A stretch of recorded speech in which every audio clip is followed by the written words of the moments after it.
is Bean to Barstool, a podcast that looks at the intersections of craft beer and craft chocolate.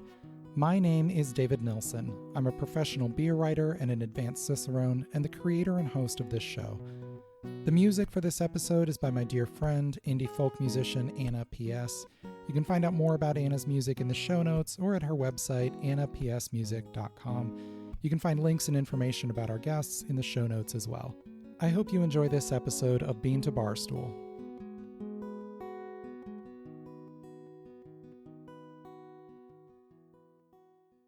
A few months back, Ali from Chocolate Tree in Scotland sent me an Instagram post from a friend in Panama who was doing interesting things with cacao and beer. Jaime Pérez of Bocao was working with his friends at Lost Origin Coffee Lab, which operates out of the Casa Bruja brewery, to ferment cacao inside a beer barrel. I was, as you can imagine, intrigued. I immediately reached out to Jaime and we set up a time to talk about the relationship between cacao, coffee, and beer at these companies. I soon learned their explorations between these worlds went far beyond a single ferment. It took a little while to coordinate, but Jaime, Franz Zeimetz at Lost Origin and Casa Bruja, and I were able to sit down and talk about the free-flowing experimentation and collaboration between their businesses and the state of craft beer, chocolate, and coffee in Panama. Before we jump into the interview, as has become common with some of the nerdy conversations we have here on Bean to Barstool, I need to define some of the insider terminology that gets used during our conversation. First off, we talk a lot about fermentation, particularly microorganisms used in brewing. Two yeast labs get name-dropped, Omega Yeast Lab and White Labs. Both of these companies maintain pure cultures of hundreds of different strains of yeast and bacteria, which brewers can then order based on the type of beer they want to brew. Omega, in particular, is doing some fascinating work with genetically modified yeast. You'll hear Franz talk about thiolized yeast, which are strains of Saccharomyces cerevisiae, ale yeast, or Saccharomyces pastorianus, lager yeast, that are modified to be able to separate compounds in organic matter, most notably hops, called thiols. Thiols are aroma-active compounds that can yield lovely fruity aromas, but in their natural state, many of them are attached to other molecules that make them aroma-inactive, called bound thiols. Thiolized yeast can free these thiols and increase the fruitiness of hops. It's pretty cutting-edge stuff, and listening to someone like Dr. Laura Burns at Omega talk about it is pretty fascinating. White Labs actually runs a couple brew pubs, one in Asheville, North Carolina, and one in San Diego, California, that allow you to taste beers brewed with the same recipe but with different yeast strains to highlight which characteristics are coming from the fermentation process. You'll also hear Franz mention a yeast called Torulaspora delbrueckii, which, interestingly, is used in the production of many non-alcoholic beers, as it is maltose negative and cannot ferment maltose, the most common simple sugar in wort. We also talk a little bit about kveik, or veik, or kveik, however you want to pronounce it, a collection of yeast cultures used in Norwegian farmhouse brewing, which have some remarkable properties. Most notably, they can ferment at a very high temperature, over 100 degrees Fahrenheit, without producing unpleasant flavors. Became very popular in craft beer about 5 years ago. Franz mentions Milk the Funk, a well-used online wiki for brewers of mixed fermentation beers. It's a treasure trove of deep dive information on these fermentations. Jaime mentions witch's broom, the common name for the Maniliophthora perniciosa, a fungus that infects cacao trees and has caused massive damage to New World cacao farms since it took hold in Brazil's cacao industry in the 1980s. The experimentation Jaime and Franz are engaging in is exactly the kind of work I find most exciting in beer, chocolate, and coffee. It's work that follows curiosity wherever it takes them. I can't wait to follow along with where it leads Jaime and Franz and their teams going forward. At the beginning of our conversation here, Franz starts out by telling us about the initial beer barrel collaboration that first got my attention. Thanks for having us, David. So in Casa Bruja, the brewery, we have a barrel aging room. And then we had a Saison aged in Zinfandel barrels. And when we racked it to the bright beer tank, we knew we wanted to do something interesting with it. And then a guy approached me that he had, most times you hear about cacao, it's chocolate, and beer, it's nibs. Most of the breweries that are using chocolate. So for us, it was pretty cool just trying to use the fresh fruit. We tasted it and it tasted amazing. And we thought it would go well with that style of a funky farmhouse beer. Mm-hmm. So we basically added 120 kilos of fresh cacao pulp, and then we let it there at the bright beer tank, just fermenting, co-fermenting for around a month, and just one of those mesh that you use for cacao nibs or for any other infusion. And then when we took it out, I had a bunch of cacao seeds, so I decided to just dry them, and then had no idea what to do with them, and that's when I got in contact with Jaime. I've known Jaime since years back because we went to the same high school. I knew he was doing the chocolate project, so he was the first person that I decided to reach out to and see how we could roast the nibs, what we could do with them, if they tasted different, and that's how we started collaborating. Cool. So Jaime, you got these cacao nibs that had come out of the fermenting Saison. What did you do with them at that point? So right now I have in our lab we have two roasting machines. Right now I'm working with a 2-barrel Pinel Hansen old coffee roaster, which holds about 175 grams of cacao beans each barrel. So I did like 10 roast profiles in between a dark and a light profile. And honestly, it was very challenging to roast. It was very sensitive. Couldn't get the stable temperatures with the consistent roast. We were developing a little bit of banana notes that were there for a little bit of moments. And honestly, we had little time because I was leaving for a trip, a long trip. So in a small period of time, we did a couple of small batch roasts. And when I got back, I did, I think it was probably like 400 grams of liquor, not chocolate, sorry, liquor. And it was very tasteful. Unfortunately, I lost most of the beans Franz gave me. Due to storage, basically storage. I didn't leave them in the best hands. And by Franz can probably confirm this, it was pretty difficult to replicate this process. So it wasn't like something we were like, we're gonna lose this, we're not gonna be able to do it again, because we were not gonna really be able to do it again. So it was for us, it was something like, all right, we lost maybe something really curious, and honestly, we hope that we can replicate it with a replicatable process. I gave Ali a couple of beans that were kind of saved from the batch, and he did some tests. We had a great conversation about it. He was mostly enthused about the possibility and the potential of the projects, because he sensed some flavors there that we can definitely enhance in a cleaner way. And everything. I mean, all those tunes are gonna be able to come with better practices or a more like structured process. Also, I think something that would guarantee replicability is working with single origin farms.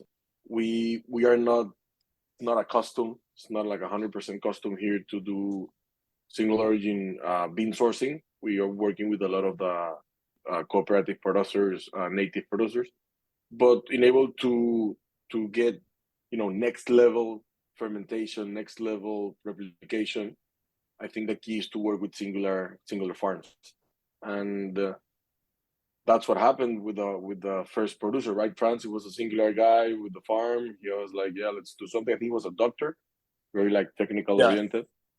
Yeah, he's a professor in chemistry in the National University of Panama. He had been telling me to do something with cacao for a while. First, he started with the lixiviet, like the wort that you get from the fermentation of cacao. He was pasteurizing that, and he was trying to sell it as a drink.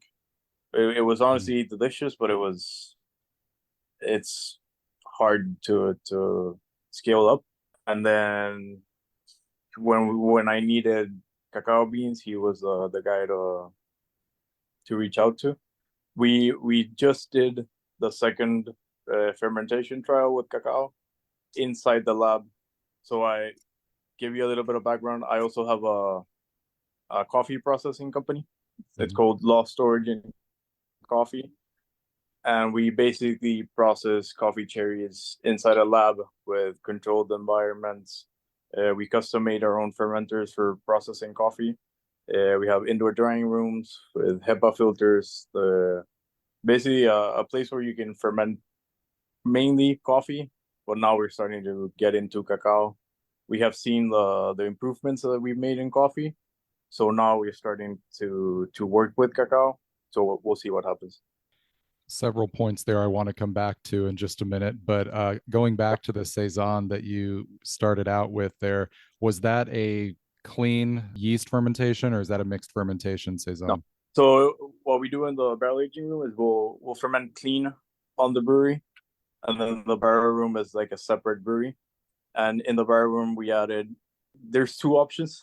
So I believe it's either coast to coast from Omega, the bread blend that they have, which is a Saison strain from the East Coast or the West Coast, something like that. And then if it's not that, it's Brettanomyces bruxellensis and Clauseni. So it is wild fermentation. It gets funky in the barrel room. But downstairs we do, I forget the strain of Saison that we use, but it must have been one of the strains from White Labs. That's the ones we use the most. And then upstairs, as I said, it gets funkier. So it did have all those barnyard, horsey notes that you get after 18 months in a barrel. Yeah. But we felt like it needed something else. Most of our barrel beers are single barrel release. With some, we'll make a blend of 2 barrels and then condition it with something else. In that side of the brewery, we try to use local fruits. In the big brewery, we'll use craft puree from the US. But in the barrel aging room, we try to use local fruits that are in season. Try to make something more special. So you were adding it on that side after it had already aged in the barrel for an extended period of time. Yeah, exactly. So we rack the barrels into we have a bread beer tank in the barrel aging room. So we rack 2 barrels in there, and then we pulped the cacao, added the baba, which is like the seeds with all the sugars, and then left it there for 30 days, and then I dried them out. Jaime, you mentioned Ali from Chocolate Tree in Scotland. How did you get started working with them? So in Bocao, our bean-to-bar chocolate company, we were starting to grow from the local market. We've been developing the local market for the last 6 years now. So the first and best way to do this is going to shows, going to the Salón de Chocolate, going to Chocoa, going to Craft Chocolate Experience. These are the go-to spots to go. And I met Ali in Salón de Chocolate 2019, pre-COVID in Spain. And we really clicked. He's a stand-up guy, very well-known in the chocolate and bean-to-bar world. And we just clicked and we developed a light social media friendship through the years. We ran into each other this year in Chocoa. I think it was March or February in Amsterdam, where we had a booth. We went as a Panamanian delegation, first time going as a cacao delegation, taking somewhere else. And Ali was there with a booth. We had some samples. I took a small bag from what I had with Franz's fermentation because of 2 reasons. Because I wasn't sure about the quality of the post storage that I had. So this was like the best visual beans that I had. And I didn't want to mix the chocolate with seeds, the import of seeds versus import of finished products. they usually tend to be more tedious with seed imports. Sure. So a small batch, I gave it to him since we started talking. We started talking about all the crazy things related to bean to bar, all that we hope that it can get to in the future. And for me, the big part of the story is just to go through the same staging processes that coffee and beer have been able to do in Panama. That's why just the relationship in between a project with France, some local development, and a bridge with international chocolatiers and good friends like Ali and other great chocolatiers that are willing to do crazy projects at origin. I think there's a very interesting formula there, so that we can develop in the future something very relatable to what is happening with coffee here in Panama right now specifically, which we can dive into that in a deeper way, because I think it's very curious. And what France's company is doing is it's taking it to the next level in a very like technical, fast, and I don't want to say fast, but faster to get through the curves because of technology and a lot of science. So I think if we have those type of like role models and examples, we can take this bean to bar chocolate industry to the next level, because we need to innovate in what we have. Well, I would love to hear more about what's going on in Panama right now in these different fields. What is kind of the status of growing cacao and coffee in Panama right now? It seems like cacao is maybe in its infancy a little bit. I mean, yeah, sadly, the cacao we have very old cacao farms. We have a very tight culture with the cacao traditions in the indigenous cultures and in the rural areas.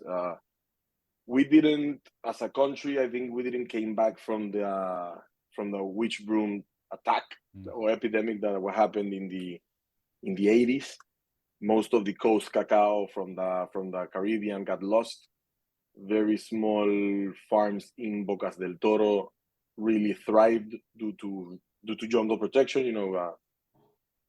They had a more diverse bio ecosystem that naturally protected them from these pests. The other region that was Colón was completely wiped out. Most of the cacao there died. So Panama, as a culture, we've had cacao and we've maintained cacao farms in the region of Bocas del Toro. There's a very small new efforts in the farming aspect.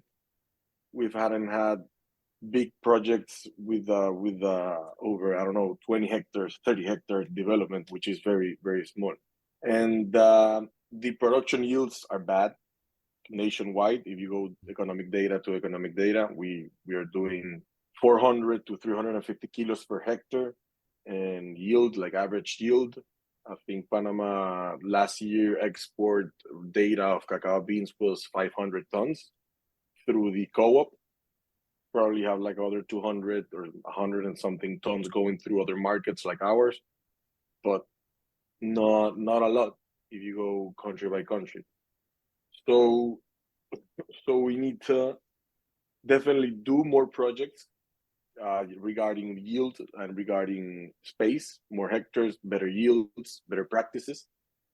But we also got to focus on specialty. We need to focus on specific genetics and on in-field or at origin fermentation or control quality for the next steps. And that's where I think the bigger sister will come in, which is coffee for us. Yeah, Franz, tell us a little bit more about where coffee is at right now in Panama. We'll be right back. Are you passionate about beer, dreaming of crafting the perfect brew? Cincinnati State's Brewing Science program is here to make that dream a reality. Imagine learning from some of the best in the world. Their faculty are seasoned pros with years of experience in the beer industry. You'll get hands-on training in their in-campus brewing lab, turning classroom concepts into award-winning creations. Cincinnati State offers an associate degree and several specialized certificates to tailor your education to your career goals. Whether you're just starting out or looking to deepen your expertise, they've got you covered. And they know life is busy. That's why their in-person classes are held in the evenings, perfect for those with full-time day jobs. And with some of their courses offered entirely online, you can brew up your future without being on campus every day. When you finish the program, their strong connections with local breweries mean you'll be set up for success in the job market. Make a choice for your future today. Visit cincinnatistate.edu/brewing for more information.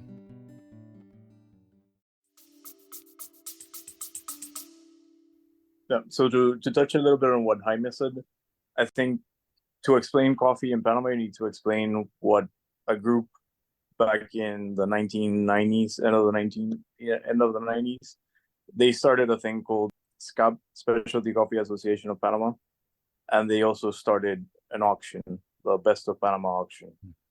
And in that auction is where you get all of these crazy prices that you might see from Panama. Panama Geisha, you see that coffee is selling for thousands of dollars per kilo. They started that movement back in the late 90s, and that brand of Panama Geisha is the reason why I'm able to do the project that I'm doing right now, because we do have the prices to manage the investment that we have done. So basically what we're doing at Lost Origin is we're buying the cherry, the fruit of the coffee, and we're transporting that cherry from Chiriquí, which is 8 hours away from Panama City, where we are located. So we'll transport the cherries in refrigerated trucks and then process them at the lab that we made. Basically, we started this project because I have been working with beer for over 10 years. And as I was working with beer, I got into coffee, started reading about coffee fermentation. I had no idea coffee was fermented. I would just drink coffee every morning, but I had no idea of all the process that went into coffee. So as soon as I found out that there was fermentation in coffee, I got interested in it, and I started going to the farms, seeing how they were doing the fermentation process. I quickly learned that even though these are some of the best farms in the world, they're selling some of the most expensive coffee in the world, there wasn't a protocol for fermentation. They weren't taking any measurements. There was very little understanding on the role that microbes played on the fermentation and on the final cup of coffee. So we saw a huge opportunity there to treat coffee as a food product. If you go to a brewery, everything's clean, the floors are clean. If you're using a hose, you're doing CIP for an hour and a half before using that hose. So you have that mindset of things in the air can affect the liquid or the final product. And that's something that we're trying to push into coffee, because even though we've only been operating for a year and a half, but we already have seen very positive results by controlling the fermentation. And for us, it's our day-to-day in beer. But just taking it to another industry, I think can have a very positive impact on that industry.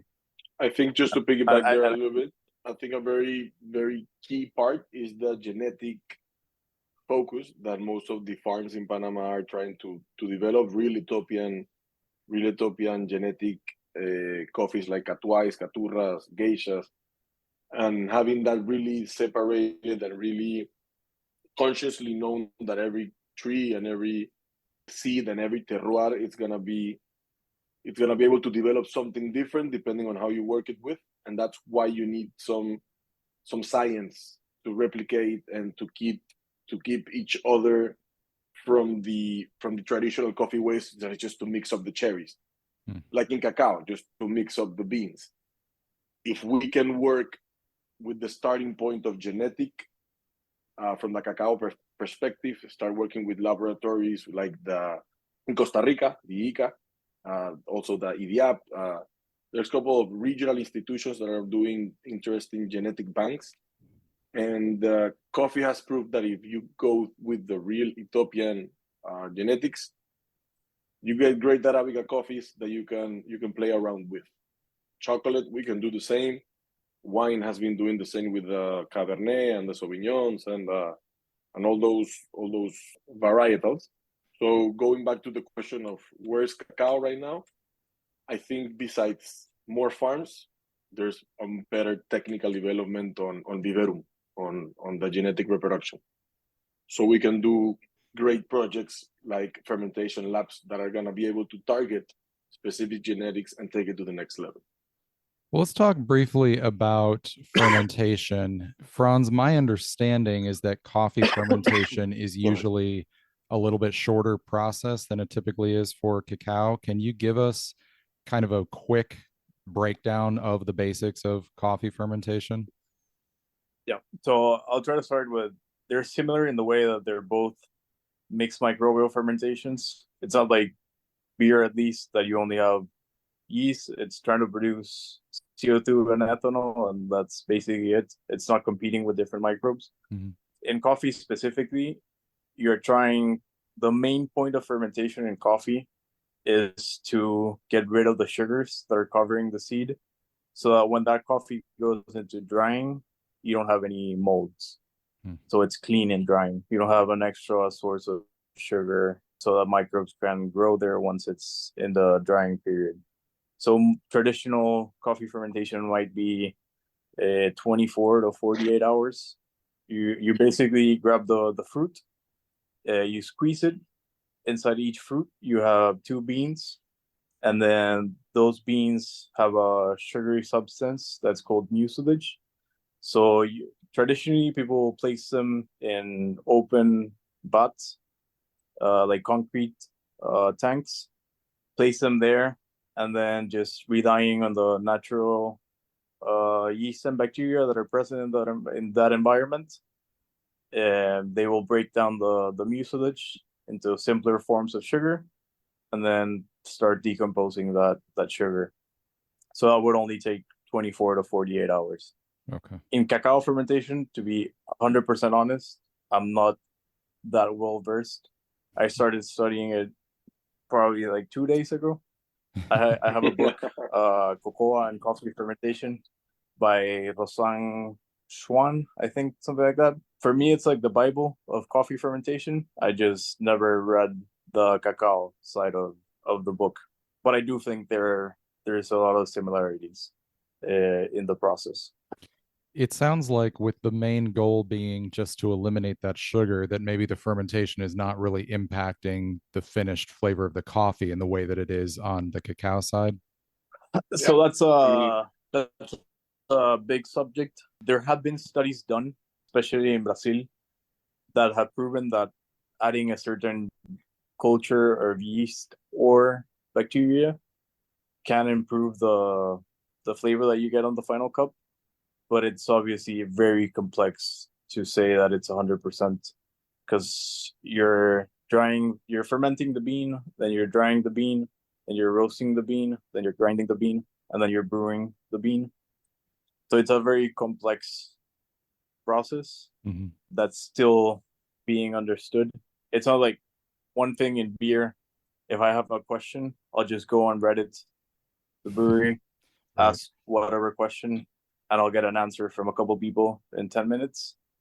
With coffee, I have nowhere to go. So most times I'll just rely on sources for beer, like Milk the Funk.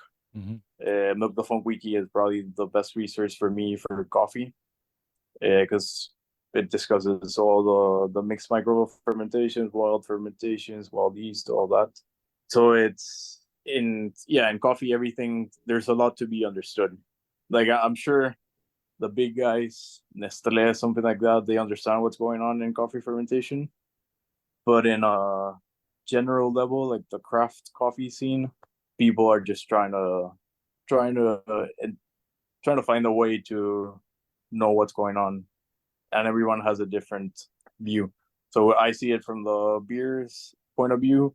Most people look at it from the wine point of view. So we're all just trying to discover what's going on. Let's briefly talk about beer a little bit more. We've talked about cacao and coffee in Panama. What is the state of the craft beer scene in Panama right now? I would comfortably say it's one of the best in Latin America. Even with like when you're going to competitions, Panama is always there. Us as a brewery, we got We got a silver medal in 2018 at the World Beer Cup. Nice. With Raspberry Gose. And I think it's a pretty good scene. Casa Bruja was the first big craft brewery here in Panama that started distribution on the whole thing. This was back in 2013. Before that, there were 2 other brew pubs, but now we have like over 70 breweries. There's a different brewery, a new brewery every day. Every corner, super local, people just brewing like 100-liter batches. So it's a very good scene here in Panama. That's cool. Well, let's talk more about collaborations then. So we've got coffee, chocolate, beer all working together in this collaboration. And Franz, in your day-to-day, you're working with all of these in your facility. What are some of the experiments that you've been able to do kind of crossing over between these? We've talked about this Saison, but what else have you been able to do? Yeah, I think going back, Franz, before like anything crazy we've done earlier, the dark beer, the Talingo beer that Casa Bruja has and have had for many years now, is done with our cacao nibs. So this was like our first time doing a collaboration with something more traditional in cacao and in beer, traditional nib brewing for a dark beer called Talingo. Talingo, right? Yeah. So our milk chocolate stout, it's called Talingo. It's one of our core beers, and we've done it for I think 10 years since we started the brewery, and it's always been since like I don't know 5 years ago. It's been with Bocao's nibs. Now it's like we do it every time with his nibs. I completely missed that part. It's a guaranteed. It's already there, It's nothing like very new, but we're coming back. We're coming back to more collaborations like this. On a day-to-day, like the mix between coffee, beer, and cacao, it's not that much. Like we do as I just said, we do a cacao beer. We do a coffee beer also. But I think it's more on the production side and on the fermentation side that you start to grab ideas from different areas. So you might get an idea from coffee that you try to apply to cacao, or an idea from beer that you try to apply to coffee or cacao. That mindset of being between the three. Yeah, I think it's mostly that. There's a couple of people doing like beer and wine also. So like fermentation of wine grapes and beer. I think it's that same mentality, and they start doing like the champagnoise method for beer. So I think it's more the mentality about processing and fermentation that you get from being in an environment that so many things are going on. Sure. I think a cool, like interesting point in which all these three worlds collaborate are in your basic like product and experience, right? Because at the very end, through chocolate, you can reach a bigger market. You can reach a market that you're not usually obtaining through either beer or either coffee, and you can tell a story regarding at the surrounding of that product. You can do a same collaboration of fermentation of beans, and you can have the coffee side, the cacao side, and the beer side, all in a chocolate bar that's sold around an experience of having it with beer, wine, and whiskey. So the collaboration as a theory or as a concept, I think it has to go focused on a product development that has an experience that it's usually do as a maridaje, as a pairing. I think that's the main goal after these experimentation processes go developing answers. We'll be right back. Hey everyone, my book on pairing craft beer and craft chocolate is available now on Amazon and on the Bean to Barstool shop. Pairing Beer and Chocolate, a guide to bringing the flavors of craft beer and craft chocolate together, is out now. This paperback book explains the process of pairing beer and chocolate, includes a guide to hosting a pairing at home, walks through dozens of beer styles to provide style-by-style pairing guidance, and gives room for taking your own pairing notes along the way. This is the only book on pairing beer and chocolate available. Grab your copy now at the link in the show notes or on Amazon. If you manage a tap room, bookstore, chocolate shop, or cafe and want to stock the book, get in touch about our easy wholesale process. Beer and chocolate belong together, and this book is your guide to getting the most out of every pairing.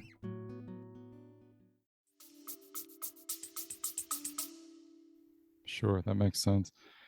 I know here in North America, we have a lot of craft chocolate makers that are working with breweries to make bars that have either beer ingredients or have been, the nibs have been soaked in a beer and then dried out and made into chocolate. Yeah. Have you been able to do things like that with beer or beer ingredients?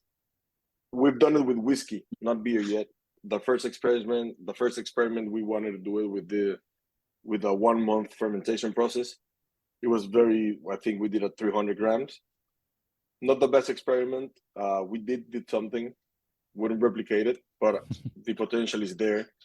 The potential is definitely there. With whiskey, it was just very smoky, very woody. Everything was very over impactful. And we did a higher percent too, maybe with more sugar, doing it like a lower dosage. It would have been better. But honestly, R&D takes a very specific mindset and a very specific space, a very specific purpose.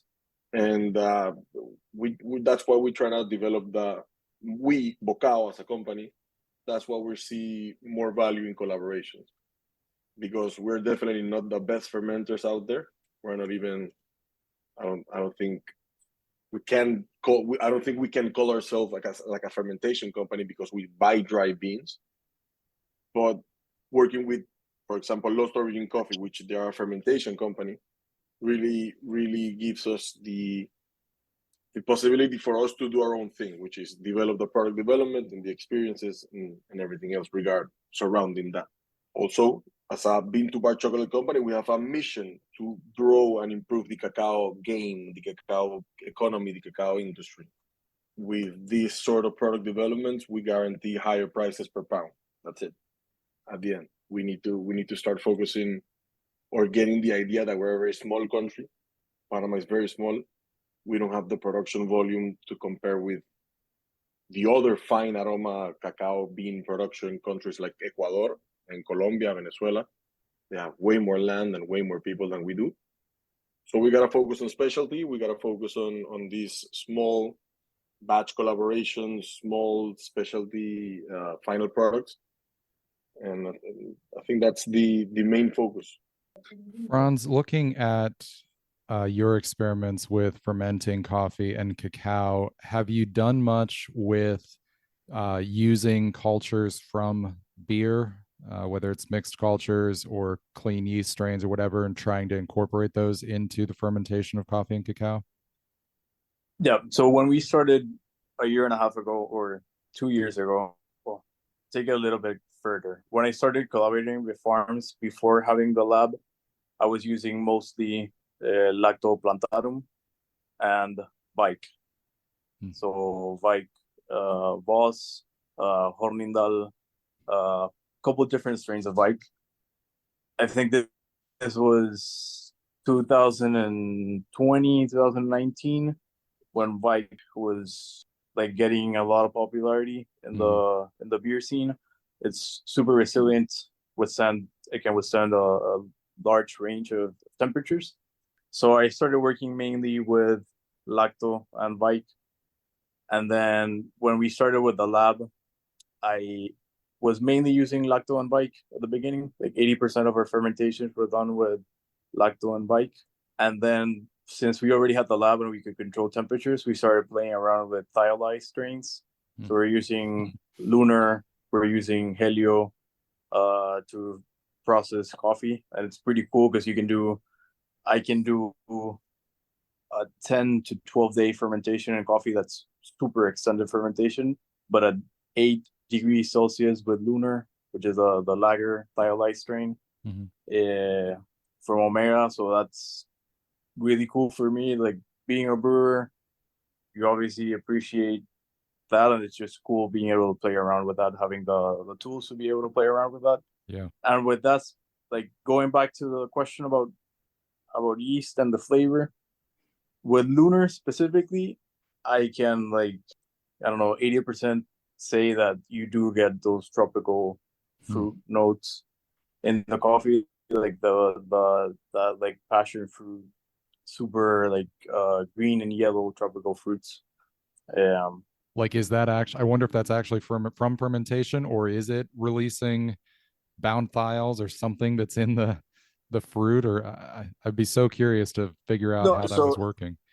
So when we're doing that type of fermentation, we'll be more careful. So we'll add a little bit of wort, and we will add enzymes, pectinase enzymes, and a bunch of yeast nutrients to try to help out the yeast as much as possible. So the pectinase is so that it starts breaking down the pectin into simpler forms of sugar, and then the nutrients, the yeast nutrients, it's just so that they have an easier time, because it's obviously a very hostile environment, especially for a lager thiolized strain to go into. There's a bunch of competition in that environment, so we're trying to make it as easy as possible for them to outgrow the other microbes. But when you smell the wort that comes out of that fermentation, it's you do smell that hoppy thiol compounds.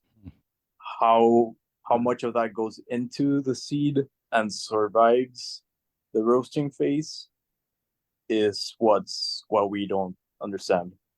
So that's like the mystery, and we are trying to find out what exactly the impact is. So we work with a lab in Denmark, and they send us yeast cultures, and we give them back the beans, and then they will analyze the control versus the experiment using liquid chromatography and gas chromatography to know exactly the compounds that are in both.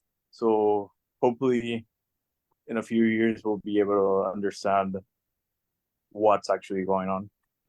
Well, I definitely need to keep up with that as you do that, because I'm very curious what survives that process. That's really interesting. How about on the cacao side then? Are you using some of those same cultures there? No, for cacao, so and for coffee also. For coffee now, I'm using a more mixed microbe culture. So I'm using Torolospora del Bruecky. I'm using Pichia cluveri, Lactobacillus plantarum. And then there's one that I can never pronounce the name. It's M. Fiki, something like that. Sure. I got it from White Labs, one of the Vault strains. It's the yeast that was isolated from a flower in San Francisco. And that yeast is supposed to digest the nectar and then make it smell good or better, so that pollinators will go to that flower. And so it was just something interesting that we're trying to incorporate into that combo of yeast and bacteria. We're basically trying to see it from a standpoint that you need a whole community of microbes, that they are all working together towards the same goal. So one might be lowering the pH so that it's safer for other microorganisms. The other one's breaking down pectin. The other one's creating a little bit of ethanol. So they're all working together towards just cleaning out the coffee and processing it as clean as possible, so that it goes to the drying rooms clean. Yeah. Well, going back to the beer that we started out talking about, the Saison that you experimented with, do you guys plan to recreate that? I know, Jaime, I'm sure you want another try at being able to work with the beans. Oh yeah. Yeah. We have a small beef. I would be super open to. I think it's one of the main reasons that we did it also is because we export some of our beer to the US, and I'm sure most people in the US have never tasted the raw cacao fruits. So it was cool to have a beer, and they're saying they're gonna think like, oh, cacao, it has nibs or chocolate, but it's not that. It's the fruity side of the cacao fruit. So I'm sure we'll do it again because it's something very unique. something that not many people can do. Not many breweries have access to cacao fruits. So I'm sure we'll do it again. Well, I'm actually right now working on an article for Craft Beer and Brewing magazine for their fall issue on brewing with cacao fruit. So I'll have to reach out to you both again soon here to get some more detailed information and some quotes for that article, because you're right, there aren't too many people that are doing it, especially not with access directly to the raw fruit. There are some pasteurized pulps and freeze-dried pulps that a lot of brewers are more brewers are starting to work with, but being able to work with it directly from the source and actually scoop out fresh pulp is not something that is really possible for most. Yeah, I'd be super interested in that. That's one of my favorite magazines and podcasts to listen to. What has the reaction been like from just the general public being able to try these unique coffees, to trying the Saison with that fruit? Jaime, did you make enough of the chocolate for anybody to be able to try it in the end? I don't think there's a direct translation for a chocolate consumer from this. I mean, I don't think there's very little people that would appreciate what we're trying to do, and there's a big barrier of entry there. We really need to do a better product before going out there in the market. Coffee, it's completely different. There's a huge specialty coffee industry and market that has gone through coffee shops, roasters, brokers, branding, printing companies. I mean, there's a lot of business regarding coffee right now, that with specialty coffee, not just coffee, crazy like experimental ASD, natural, Arabica coffees. Right now I have a Pacas variety, which was a natural fermentation process in one of the Creativa, how do you call the post-harvest facilities, Franz, which is one of the medium-sized beneficios, post-harvest plants that are doing big-scale ASD and natural fermentation and yeast fermentation. Quality-wise, Franz probably is gonna know better than I am the end products, but there's a big scene there, and there exists because there's a consumer. There's a consumer that's every time more accustomed to having a weird cup of coffee than your traditional burnt black American dark coffee. Chocolate, not yet. We are a candy bar market. We bean to bar chocolate is in the middle of the developing. That's where we're coming in. We've definitely taken down the barrier of entry there. But just to talk about fermented cacao beans with a beer collaboration is still goofy talk. No, for me in general, like when we started the project, I don't know where are you based in the US? Near Dayton, Ohio. Okay, so there's a company in Chicago called Dark Matter Coffee. Oh yeah, they're also doing chocolate now, and that's one of the main reasons I got into coffee, because they were already doing coffee fermentation in El Salvador, and they were using like hops and Belgian yeast and things like that. So they were mixing. When I saw that, I was like, I want to try that coffee because it has mosaic hops and it has Belgian yeast. Yeah. So I think that's when we started the project, we thought it was going to be more of that, more of the US centered market. We started doing coffee with hops, with different beer yeast, because I do feel like people, if you're a beer geek and you see coffee or chocolate that has hops or a yeast that you know from one of your favorite beers, you'll want to buy that product. Yeah, I'm buying that immediately if I see it.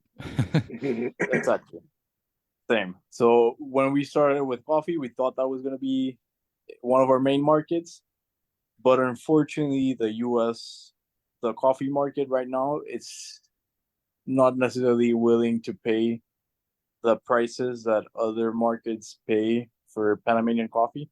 So in the US, we only have like 2 customers.